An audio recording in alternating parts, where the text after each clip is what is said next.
चलिए, जब आपसे ये क्वेश्चंस किया जाए कि क्या आज वर्षा हो सकती है, तो क्या इसका ट्रांसलेशन आपके मन में भी आता है, मे इट रेन टुडे? क्या इसका जवाब यस है? अगर यस है तो कमेंट करके बताइए जी सर मैं यही ट्रांसलेट करूंगा।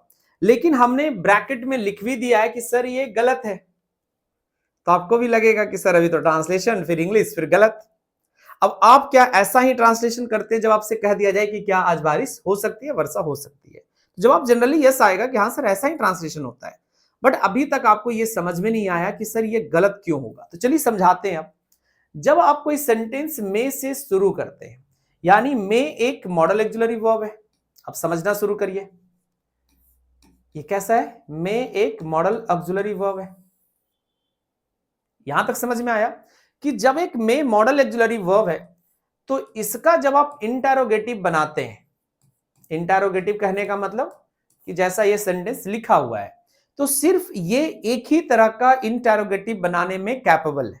सिर्फ एक ही इंटरोगेटिव बना सकता है, वो बना सकता है आपका रिक्वेस्ट के लिए। यानी कि अगर आप मे का प्रयोग इंटरोगेटिव में कर रहे हैं और अगर वो रिक्वेस्ट है तो सही है, परमिशन है तो सही है। यानी क्या ये सेंटेंस परमिशन है? तो सर नहीं। जैसे आप लिखते हैं ना, मे आई कम इन सर, मे आई कम इन सर, अब ये सेंटेंस सही हो जाता है क्योंकि ये आपका रिक्वेस्ट का है, ये परमिशन मांग रहे हैं आप, तो सही हो जा रहा है। लेकिन ऊपर वाला कहीं से भी परमिशन और रिक्वेस्ट नहीं लग रहा है, दैट इज वाई वो गलत हो गया, क्योंकि इंटरोगेटिव का सिर्फ इसका एक ही यूज है, दूसरा इंटरोगेटिव इसका होता ही नहीं है।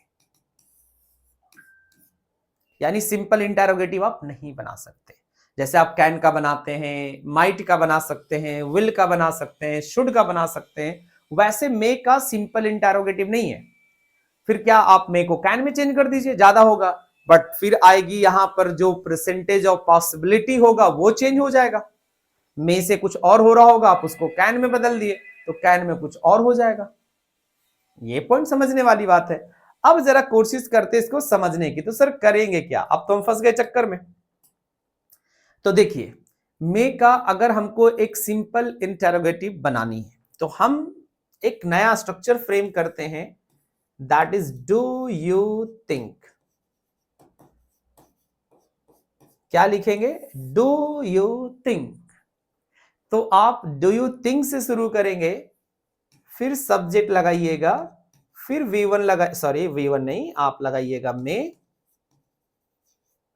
फिर लगाइएगा V1 और फिर लगाइएगा ऑब्जेक्ट। अब हो गया क्वेश्चन मार्क। तो देखिए कि मे का अगर आप सिंपल इंटरोगेटिव बनाना चाहते हैं तो सिंपल इंटरोगेटिव के लिए आपको सेंटेंस की शुरुआत करनी होगी डू यू थिंक से।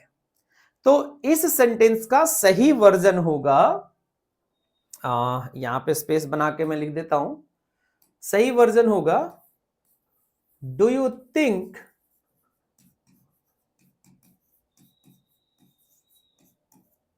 इट मे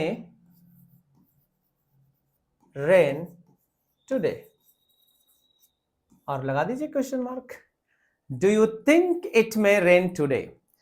तो आई होप कि मे से अब आप सिंपल इंटरोगेटिव बना सकते हैं with the help of do you think.